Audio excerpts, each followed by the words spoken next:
Olá pessoal, tudo bem? Olá pessoal, tudo bem? Sejam bem-vindos ao canal. Hoje nós vamos fazer a questão número 5 da lista sobre conservação da energia mecânica. Essa questão tem o seguinte enunciado: deixa-se cair um objeto de 2 kg de uma altura de 5 metros. Desprezando-se a resistência do ar, calcule a velocidade adquirida pelo objeto. Item a 1,80 m do solo. Item B, ao chegar ao solo.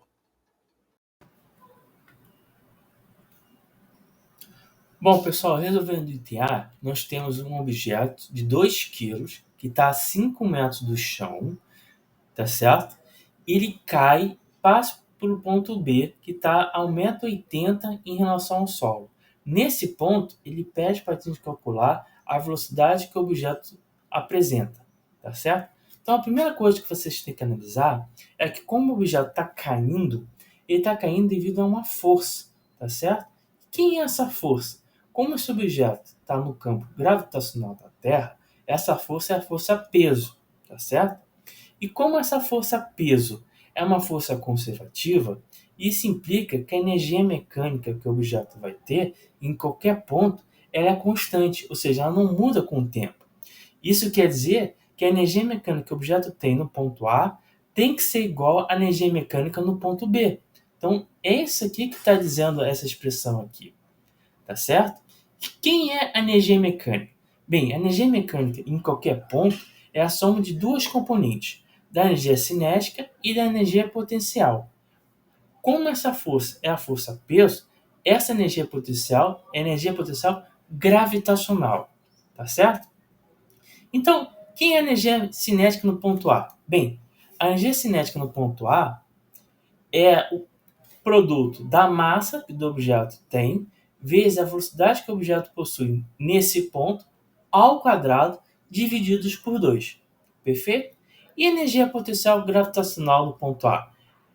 É a massa que o objeto possui, vezes a aceleração da gravidade, vezes a altura que o objeto tem em relação ao solo nesse ponto. Perfeito? E para o ponto B? É a mesma coisa, só trocando A por B. Perfeito?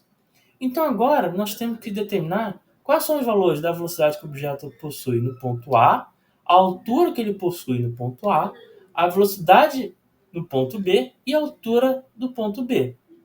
Então vamos ter que olhar o iniciado.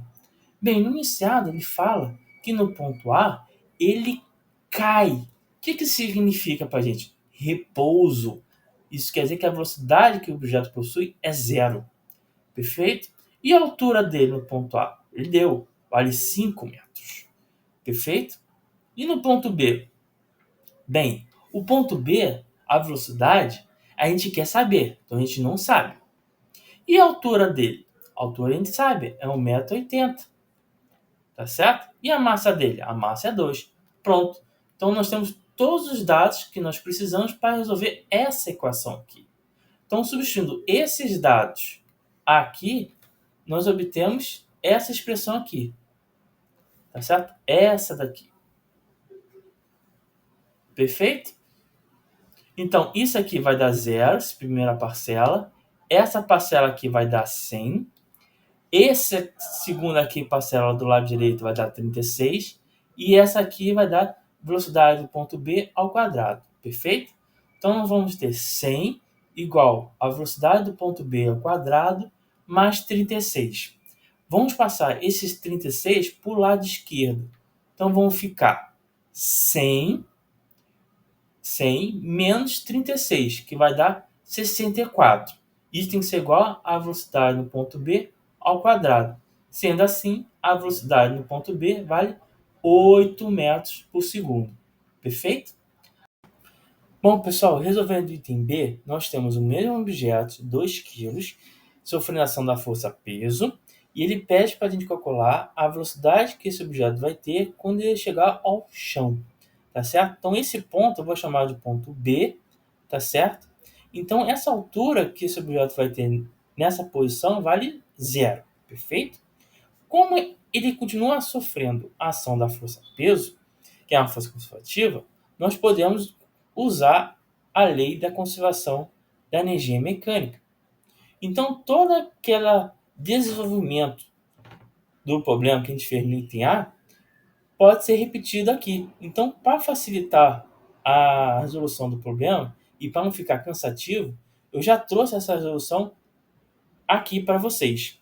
A única diferença que vocês têm que tomar cuidado é nas condições do problema, que aí sim vai mudar, tá certo? Aonde vai mudar? Aqui, ó, na velocidade do ponto B que mudou, tá certo? Porque no ponto A ele continua onde ele nos 5 metros do chão, tá certo? A velocidade que ele vai ter, como ele está caindo, vale zero, tá certo? E ele pede a velocidade VB, tá certo? Então, substituindo esses dados agora novos no problema nessa expressão aqui, vocês vão encontrar o quê? Essa expressão daqui. Essa expressão. Tá certo? Essa primeira parcela vale zero. Essa segunda vale 100. Essa aqui vale velocidade do ponto B ao quadrado. E essa última vale zero. Perfeito? Então, do lado esquerdo dessa expressão, nós vamos ter 100. E desse lado, velocidade do ponto B ao quadrado. Sendo assim, a velocidade no ponto B, que está em relação que vai estar no chão, vale 10 metros por segundo. Perfeito? Então, com isso, nós resolvemos essa questão e até o próximo vídeo.